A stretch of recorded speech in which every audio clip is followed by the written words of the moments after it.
Hello again and welcome to Ziva Coaching. My name is Dr. Mary Meduna-Gross, and today I want to talk about how to tap into our intuition. So many times, especially in our adult lives, we have to make decisions that lack the information that we need to make a very definitive right or wrong decision for us. There are so many situations where we don't have all the information that we need, and in other situations where there's no way that we can go and find that information. Some examples of this would be, who's the right person for me to marry? Is this the right person for me to get into a business partnership with? Is this the right person to hire for my team? There's no book that you can go to. You can't Google this to find it. You can get as much information as possible, but you still have to ultimately make that decision. So many of us have been conditioned that the only way we can come up with that right decision is through our rational thinking and finding the evidence for and against whatever it is that we're trying to answer. And when we rely so heavily on our rational thinking is that we squash our intuitive knowledge. So many children are very intuitive because they don't have those unconscious rules about what valid evidence is. They're just more open to it. And so they really rely on their gut feelings. So how do we tap into that? How do we become more childlike in that way and have access to this intuitive information? I'm going to share 3 strategies for you, but the process for each of these strategies is exactly the same. It's really more of a preference on which strategy feels right for you and is easiest and most simple for you to do. So the process, real quick, is just simply coming up with statements that are absolutely true for you and coming up with statements that are absolutely false for you.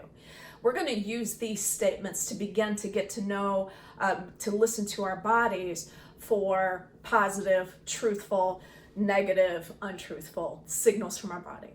So these 3 strategies. The first strategy I want to show you is the thumb and the forefinger. Making loops, put those loops together like a chain. And with your truth statements, I want you to feel the resistance that you feel from your fingers as you say the truth statements. So for instance, my name is Mary. It takes a lot for me to pull this apart. My name is Mary. If I just pull on it, that's not coming apart. Another truth is I am a daughter. Does not come apart. I know that this is true. What you do is you go through those with truths, and then you also go through them with falsehoods. So I am a son. Nope, that is not true. It pulls apart very simply. My name is Bob. Nope, that's not true either. It pulls apart very simply. So this is one of those strategies that you kind of have to really get out of your head for and stay tuned into the body and let your body give you these answers. The second strategy that I want to show you is called the sway test. And this is very simple. Again, you're going to have your truth statements and your false statements as your practice. And what you're going to do is just stand very grounded with your feet together, straight, and just feel yourself in your body. And then as you feel yourself in your body, and I would encourage you to close your eyes to shut out any other distractions.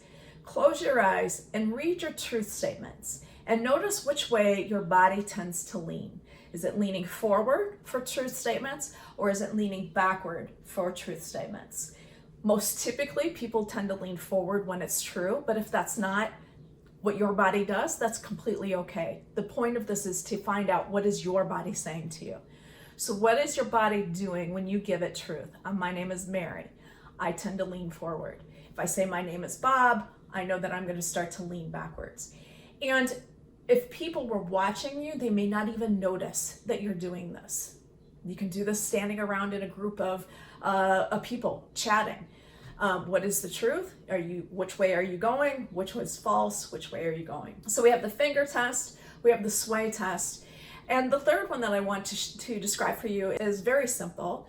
And this strategy is just getting to know where truth resides in your body and where falsehood resides in your body. And so again, I'm signaling to my heart. For me, was when I'm feeling truthful in my body, I tend to feel it in my heart. That may not be the case for you, and that's perfectly okay. Again, this is about you listening to your body. Where does your body feel truth? So if you close your eyes, you shut out other distractions, you say your truth statements. Where do you feel that?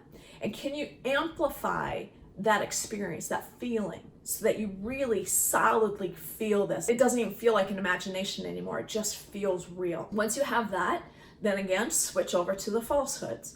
Where do you feel falsehood in your body? Where do you feel it when this is not good for me? Feel that in your body, amplify that feeling so it is very real for you, very concrete. So these are 3 strategies, again, that you can use to tap into intuition. Our bodies represent our unconscious mind.